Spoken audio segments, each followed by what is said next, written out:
Darla Rae, thank you so much for joining me today. You're a Colorado filmmaker, a local filmmaker, and your latest film is Courageous Warriors, Beauty from the Ashes, to be released this year, 2021. You've also released a music video, and that goes along with the film, all about survivors of breast cancer. Thank you for making this film, and we can't wait to see it.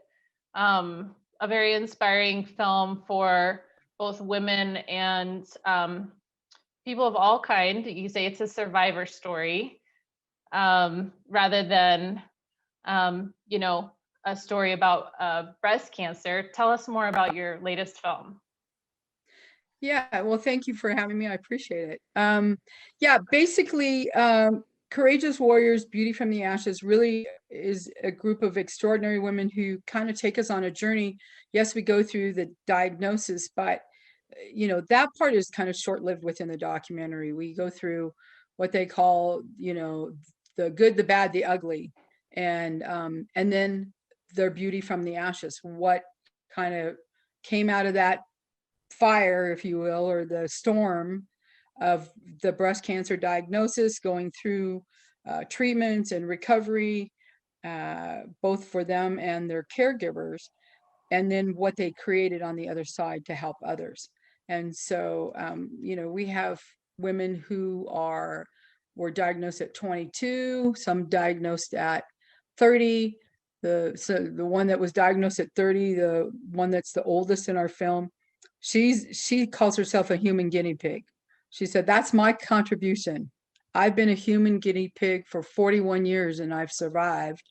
And she says, "I'm not sure why I continue to do it." And then I'm reminded when my two little grandchildren come in and they love their grandma, she goes, "That's why I do it." And so that other individuals do not have to be affected by breast cancer the way that I had been. So we have these broad extremes. One is very young, 22, somebody else is 71, 72, telling their story, and they're still here to talk about it.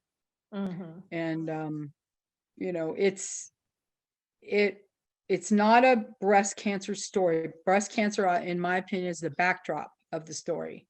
The story is really about these incredible women, and the song that was written for the film is really empowering for all women, whether you're going through a divorce, whether you have mental issues with post-traumatic stress from war, abusive situation, domestic violence. It's really to elevate women about, you can be strong, stand up for yourself, kind of thing. And that's what all of these women say. You must advocate for yourself.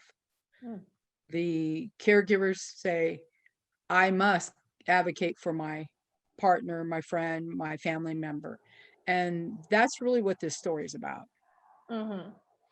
Yeah, tell us, some of the stories. Maybe I'm sure you love all the stories, but what are some of the stories we should think about?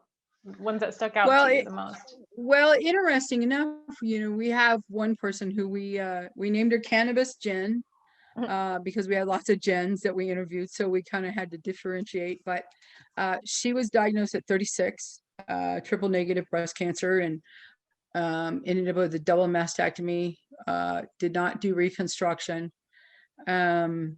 She chose to have a chest piece done with from Personal Ink for tattoos, which we feature in the quite a few that are featured with tattoos within the film. But it's as simple as this. She figured out, her cancer came back numerous times, and she figured out, along with her husband, that she was going to utilize cannabis, because after it had come back 4 times, the doctor told her, look, if you don't do something and we don't get this stopped, it's going to hit that, what do they call it? There's like a ventricle, certain area within the brain. Once it hits that, it will massively spread. And so she just decided she wasn't going to do traditional medicine stuff anymore. And she was retired from the post office at a very young age because of her situation. And her husband chose not to go to work anymore. He was going to farm. He was going to learn how to cultivate the cannabis for her use so that they could spend time together because they didn't know what her situation was going to be. So they started growing some cannabis for their own personal use. And then they would suddenly find that people would show up, it would show up on their doorstep because like people would just leave bags of it there for them, and they Wow. would process it. You go through this whole process of creating their own pure CBD. And so they actually showed me the process of how they make it within the documentary. We actually did it in my own kitchen. So it was kind of very, Wow. very grassroots, but Mm. she's used that, and she's been cancer free for 7 years now. Oh my God. But Yeah. what she has also figured out, she uses all natural. She knows a lot of horticulture stuff, so she knows the herbs and different things. And they've created salves to help people from radiation burns from treatments. Wow. And so as simple as that, here I made this salve for you, and it helped me with my burns and the pain, and I Wow. hope it will help you. Mm. So when sometimes it's about giving back, and how you can be of service to somebody that you have. It's just a small gift. I mean, something as small as you can hand it to them in the hand. Here, I made this for you. Try it. Right. Yeah, just spreading the love. Yeah, it's all about love. And even hers expanded to where there was a soldier, veteran, who was having troubles with pain and post-traumatic and stuff like that. And they were able to help him. And so it's spread beyond Right. breast cancer. Mm-hmm. And so it's such a Wonderful. unique story. Mm. I Yeah. had no idea that was the story she was going to tell me. And she was introduced to us by some of the other women, and they all met at a potluck that they have, some of them, for just in support of each other, like, where are you at, what's going on, kind of thing. And they meet sometimes on a Right. weekend, someplace like out at Decker's, out in the by the water in the woods, and do cleanup along the river. Oh, wow. But That's they beautiful. set up a booth there, and they have people show up, and then they just tell their stories. And Mm. you always find that there's somebody that just got diagnosed, or somebody needs help and they don't know where to look, and those women they champion, and they just wrap their arms around the individual and help them. Mm. Wow. Well, let's take a look at your trailer, and so people can get a sneak peek. So I will Okay, play sounds that. great. Throughout time, breasts have been a source of identity for women, whether nurturing mothers, sexual beings, or subjects of art.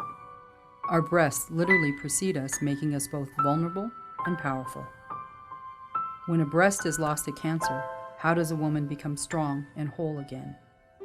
From the moment they got diagnosed, they got squeezed through a tunnel and shot out on the other side, and they have no idea how they even got there. I was just at my oncologist that day, and they didn't feel it. And my daughter said, "You'll be okay, you'll be fine, it's nothing, just, call your doctor, it's gonna be okay." And it wasn't. And then that's when they said I was stage 4, and that I was incurable, and that I wasn't a candidate for chemo or radiation. And they told me they could keep me comfortable. I look at breast cancer as something that actually saved my life, because I don't think I was on the path I was meant to be on. I didn't feel like my life was me. I didn't feel like I was doing anything that felt like it fit. And as soon as that all changed, and as soon as this new direction opened up to me, my life just unfolded in front of me the way I felt it was supposed to. The amount of trauma that you go through, and worry and fear of recurrence for a lifetime, statistically, it's a lot tougher. I mean, you can no longer get life insurance. I mean, there's reminders that you're just different now, and you have this stigma on you. Love it or hate it, it's there.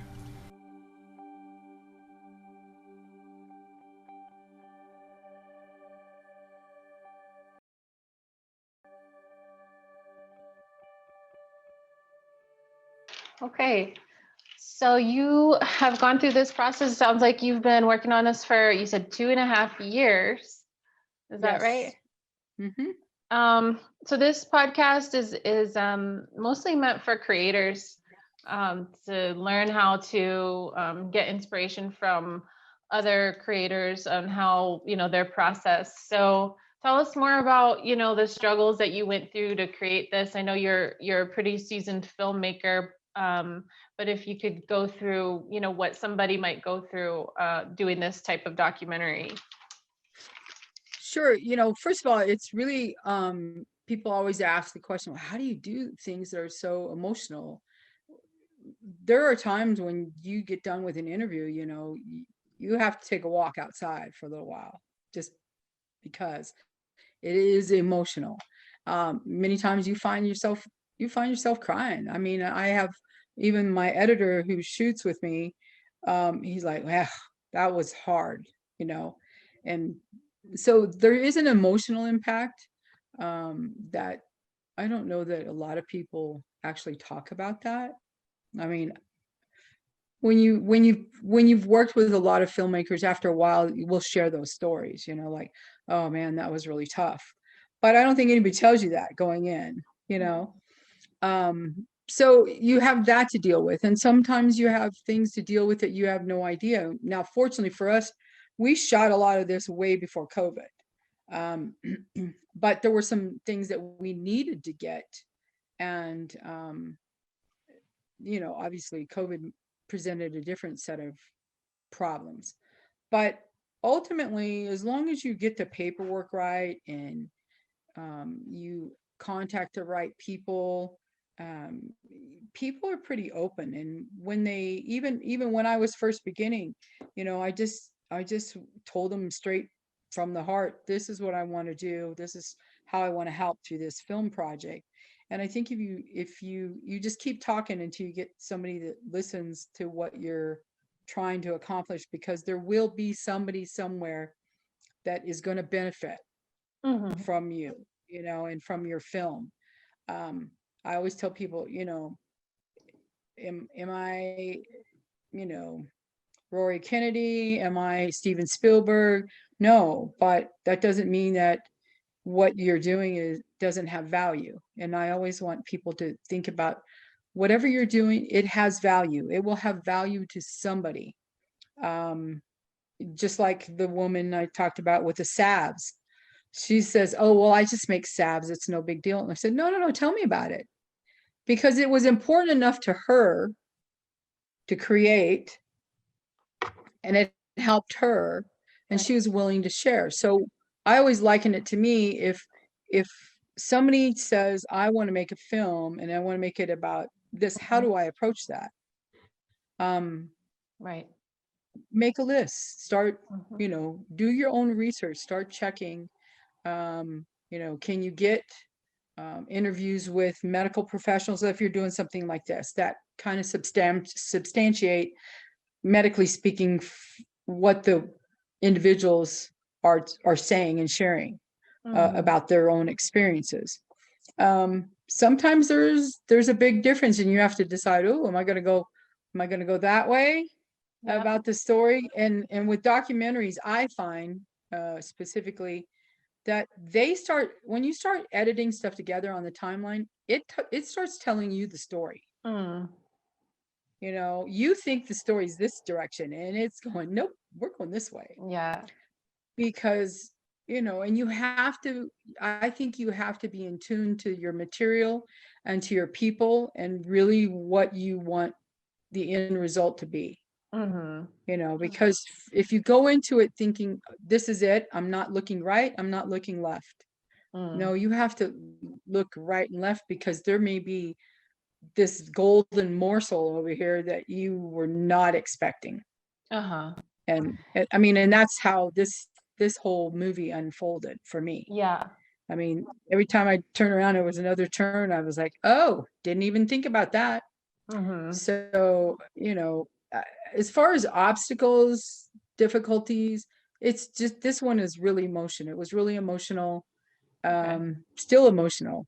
But I would say, I will tell you honestly, there were a few people at the beginning who said, oh, it's just breast cancer. It's not like we don't already know about it. Mhm. And I was like, well, Wow. have you had a family member? And part of that, I think, comes and stems from there's been lots of large organizations that had received a lot of money over the years for breast cancer research, Uh-huh. and none went really directly to help individuals. Now, there are a few in Colorado here that actually what they do helps the person directly. And so I think there's a negative stigma about, oh, well, those guys raised all that big money for breast cancer and it's still here. So Right. what's the big deal? Mm. I was I was really, it made me take a step back because I thought, wow, is this going to be received poorly? And then when I really started getting these individual stories, I thought, nope, Mhm. we're going to tell the story anyhow. Yeah. Um, What was your original why, why you wanted to make this film, and how did that change now? Do you, because you okay, said, you so, have to follow your emotions, so how did that change? well, what happened originally, I always had it in my head that I was going to do something. I just didn't know what it was. And then I had a friend, and she passed away last year.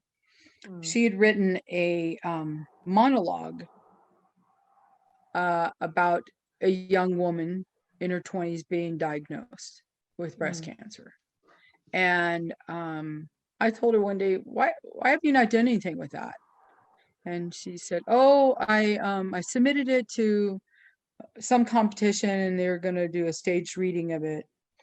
And everybody kept telling her, well, maybe you should adapt that to another, like a short film or something. So she Mm. did, and it won some awards. And when I read the script, I said, I personally saw it as a breast cancer awareness piece for 20-year-olds. She never saw that. She didn't, but I think she didn't realize that because she had not walked that path with anybody directly. Mm. Um, and so we made that short film, and I had met Megan, who is the one that is in our documentary, who was misdiagnosed at 17, 18 years old, finally diagnosed, and had a double mastectomy the day before her 22nd birthday. But this this short film was about a young woman who kept trying to get a job and couldn't keep a job. And so she finally found her life purpose in the most unlikely job, and that was fitting women for mastectomy bras. Uh-huh. So I went and I looked up, who does that here in Colorado. Mm. So that's how I connected originally with Trivas, and they have since closed. The lady retired, but the owner did. Wow. And that's where I met all of these. There were 5 women. They were incredible women. They told me all about their experiences and the incredible women whose life their paths crossed because of the mastectomy bras, and or they were Mm. doing fashion shows to raise money that would help women directly. And when I say directly, I mean like they raise money to buy groceries for somebody or pay for childcare for somebody Mm. who can't That's wonderful. do it, pay their house payment while they're going through treatment, Mm. and or their medication, whatever the case, and it goes directly to. Wow. And I thought, oh, maybe the story's this way, Okay. and so that's I how it see. kind of, I thought, okay, I'm not going that way, I'm going this way. Mm-hmm. And then Wonderful. you took the step left, and then when the path started unfolding, you're like, oh my gosh, Yeah. I'm walking down this path, and here are all these gems You got Mm. gold and rubies, and I Uh-huh. mean, all the way down this path. And Wonderful. I mean, we haven't looked back. It's just been Awesome. phenomenal. Mm-hmm. I Yeah, mean, and I can that's tell you honestly, I love all of these women that are in the, whether they made the cut in the film or not, because they all shaped the film, whether they Mhm. made it on screen, you know. And we do have enough set aside and edited for a docuseries down the road, if somebody wants to be bold enough and walk down that path with us, you know. So Mhm. that's really how it Wonderful. that wasn't my original path. Mm-hmm. Yeah. Yeah, that's awesome. I think that I watch a lot of, positive films, films that show inspiration, and it's um it's a special genre of film, I think. I think a lot of people aspire to do it, but few do. And so I'm really happy this has gone in that direction, because I think we need more inspiration, we need more love, we need, more growth, and there's so much good happening in the world. So I'm glad Yeah, you I made agree. this. And those are the kinds of films I like to make. And I think that, when you have an experience that you find out that your film changed one person's life, literally, Mm, then okay, yeah, that's why I do what I do. right. Yeah, even just one person, right? It can make a big difference. Well, I mean, we talked a little bit about mental illness, and the numbers are staggering, and we know that systems broke. And I had a Mm. young man tell me that um, he was glad he came to my film screening, because otherwise he was going home and he would have killed himself that night. Oh, And that was did a film on wheelchair rugby, and he was in a wheelchair. He's probably, I'm going to say he was 18, 20 years old, somewhere around there. And his aunt drugged wow. him to a screening at the University of Alabama, and I did a Q&A Oh. afterwards.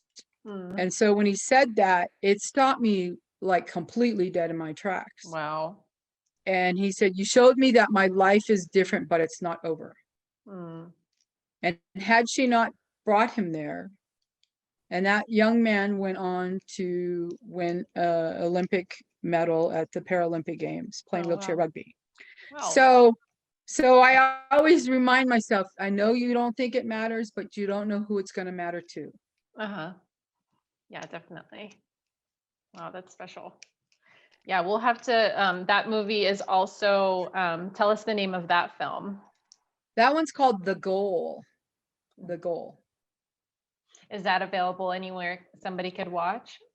Let me think about it. I have to think who has that distribution.